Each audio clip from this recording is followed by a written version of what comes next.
This year marks the 30-year anniversary of one of the most legendary drum and bass bootleg remixes in history. I'm talking about DJ Zinc's Ready or Not remix, which came out in 1995 on white label vinyl.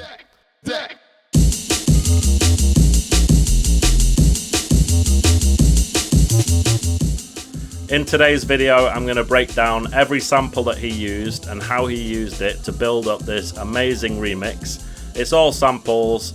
All he used was an Amiga computer with Octamed software, an Akai sampler and a mixing desk. Now at the time it was basically a bootleg, and he did get a call from Sony Records telling him to pull it, but since then he has released it on his Bandcamp, so if you're interested in buying a copy on vinyl you can still buy it from his Bandcamp, which is djzinc.bandcamp.com.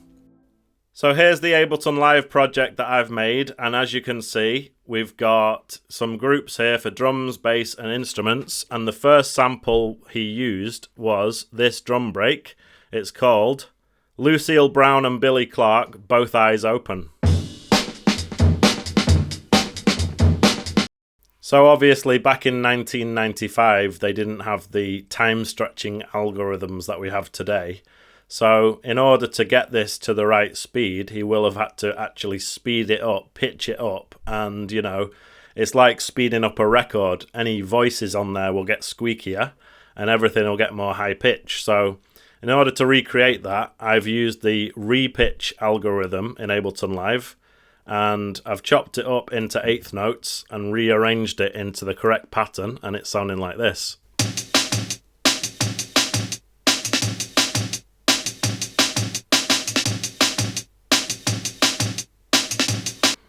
So originally the break didn't sound anything like his, so I have added a load of audio effects to try to make it sound more like the original. We've got OTT, drum bus, compressor, saturator, this EQ curve and a utility. Now this utility is just for automating the gain, which I'll show you in a bit. Let's move on to the second sample. Now the second sample is this Bodicea? How do you even pronounce that? Boudica. So the second sample is Boudica by Enya. Now DJ Zinc almost certainly got this directly from the Fugees record, but I just thought I'd mention it because many people probably don't know that's where that humming part comes from. So the way how you hear Boudica come in at first is just these little snippets. So it sounds like this. So it does it like that a total of 6 times, and then you finally hear the full version.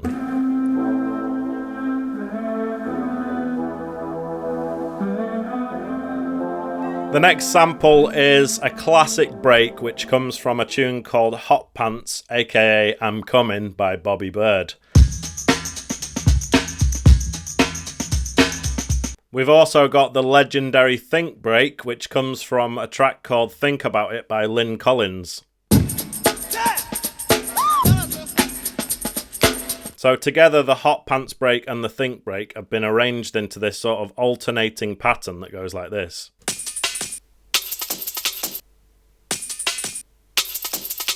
And if I play that along with the main break, the original intro break, the whole drums sound like this.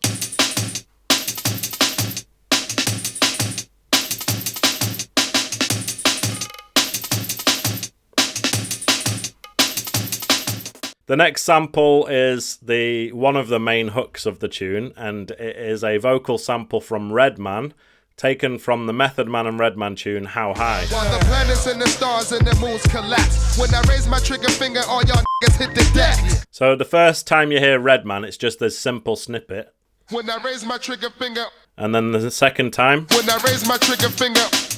By the time you get to the third one, he's started to do a couple of tricks with it and pitch it down so it sounds like this. When I raise my trigger finger, finger, finger. And on this next one, he pitches it down even more. When I raise my trigger finger, finger, finger, finger, finger, finger. If you're enjoying the video so far, make sure you click the like button and consider subscribing to this channel. And there is also the option to become a member of Graish Nation. Every month we get together and have a Zoom call where we discuss tunes, give each other feedback, tips and tricks, and I help out all of the members. So if you want to get involved, just click the join button below this video. So the next sample is the main sample of this tune. It's Lauryn Hill singing in the classic Fugees tune, Ready or Not. Ready or not, here I come, you can't hide. Next, we're going to introduce the main drum break of the tune. Now, this is the legendary Amen break from the Winstons, reportedly the most sampled drum break in history, and it sounds like this.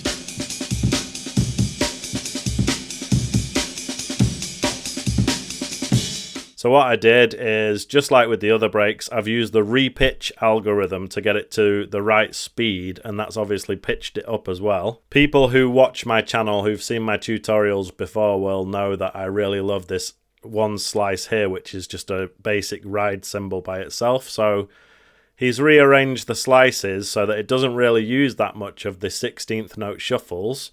It just uses kick rides and snares, so it sounds like this.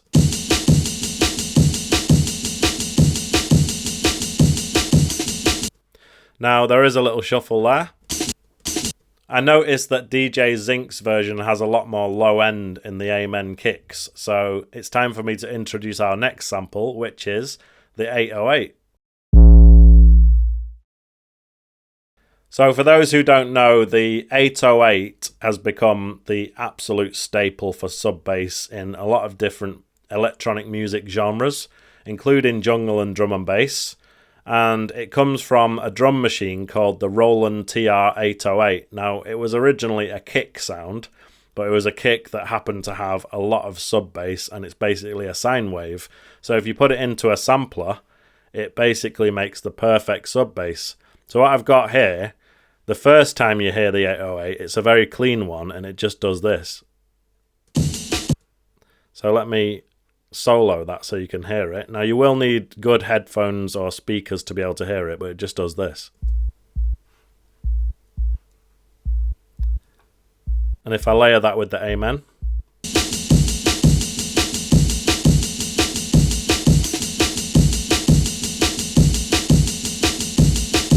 so all together this part is sounding like this. Ready or not, here I come, you can't hide. Gonna find you and take it slowly.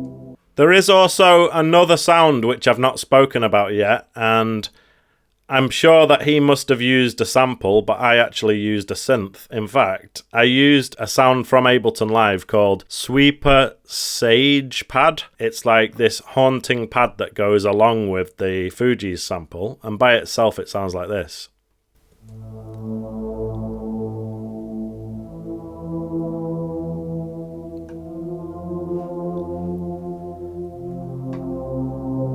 And if I bring in Enya,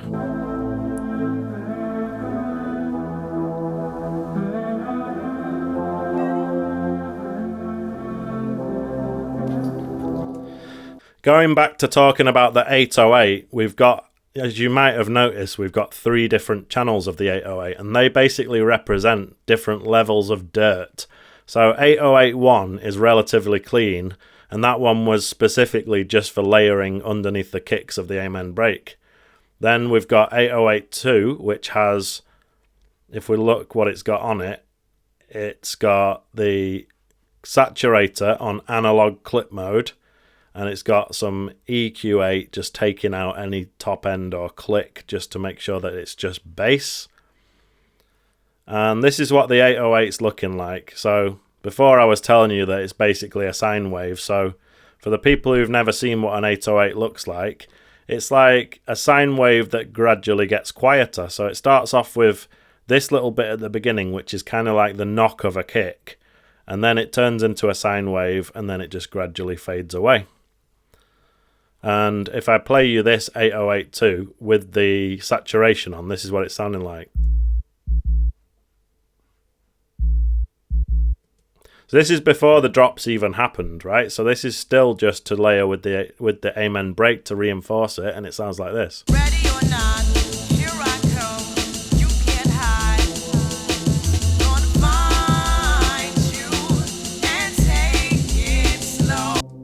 obviously we've already heard Redman, and we've already heard him sort of falling in pitch with this part here. When I raise my trigger finger.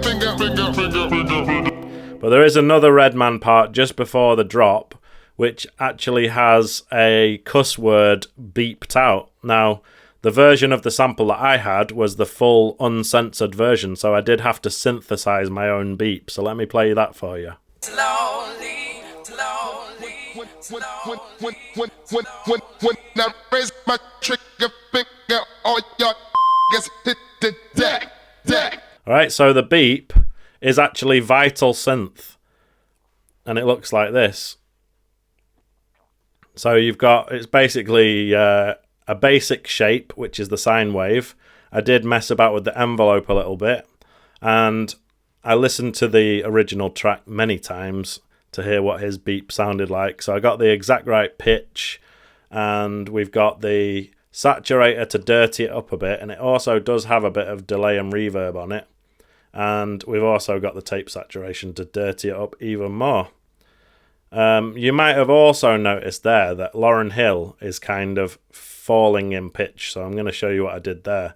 So she repeats the same thing 4 times, right? So I consolidated those 4 repeats into one clip, which made it easier to do this part. So if you go down here to envelopes and then clip and transposition, you'll notice that you can transpose things here. Now, it starts off at 0, which is just normal pitch, and by the time she's repeated it 4 times, it's fallen to minus 1.5 semitones. So it sounds like this. slowly, slowly, When I raise my trigger. So she falls in pitch, but I've also added this utility, which is bringing down the gain as well. So, she's sort of falling away in pitch and in gain. And at the same time, Redman is repeating himself, and the gain of this utility is going upwards. So slowly, slowly, When I raise my trigger finger, all y'all niggas hit the deck. now, before I was talking about the 808 and how it's got 3 different levels of distortion. So far, you've heard the cleanest one, and you've heard the medium dirt, but now it's time for the drop, and you're going to hear the actual dirty one. All right? So let me play it from just before the drop. Raise my trigger finger, all y'all niggas hit the deck.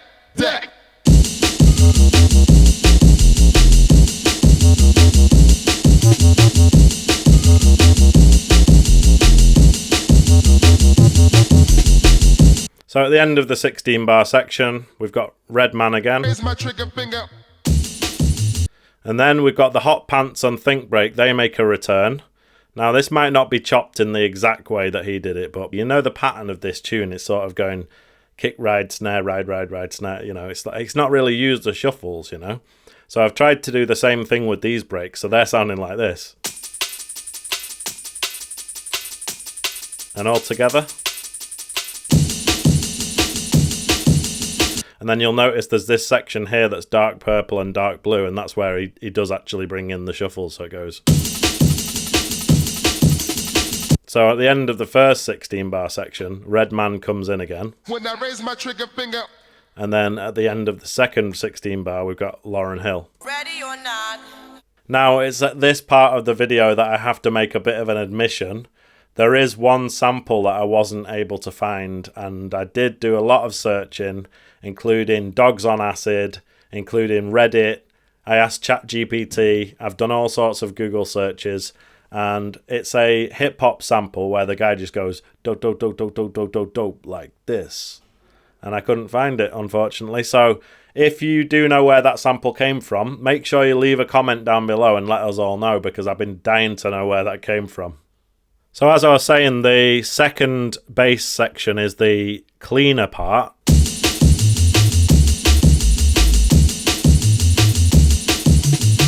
So the third 16-bar section, you might have noticed that the bass clips are back to 8083, which is the very dirty one. And I've put them in red because it's playing a totally different pattern now, so it sounds like this.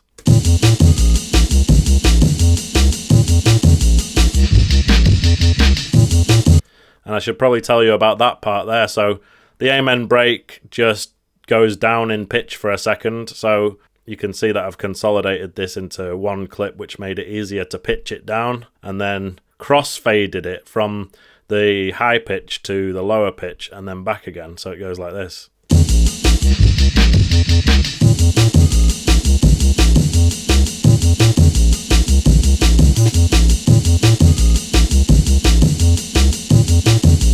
We do have Redman coming in again with a repeat, so it goes like this. When I raise my trigger finger, all y'all niggas hit the deck.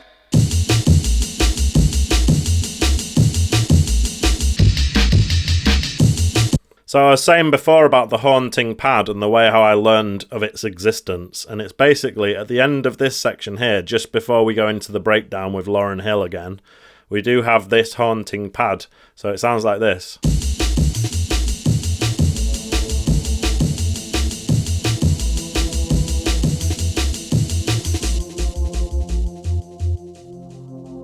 Ready or not, ready or not. And then we're into the Here I breakdown come. basically. So You can't hide. Gonna find. So that's all the samples basically, and that's essentially the whole tune. There are some little variations in the bass line and stuff for the second drop. So let me just play it from just before the second drop, so you can have a little listen to that. Find you and take it slowly.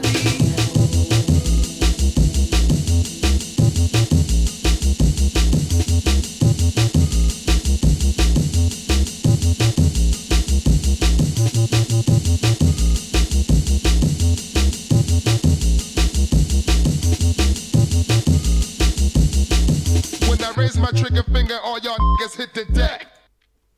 So that's how DJ Zinc made his Ready or Not remix. Obviously he didn't use Ableton Live, but they're all the samples, they're some of the techniques, and they're some of the sounds that he used. So if you've enjoyed this and you appreciate the work that went into it, please do make sure you click the like button. Subscribe to the channel because I will be remaking some more old school classics. And if you want to learn how to make a jungle tune in Ableton Live, click this video here. If you want to see my entire playlist of tutorials, here it is. I'm DJ Graish, thanks for watching, and I'll see you in the next video.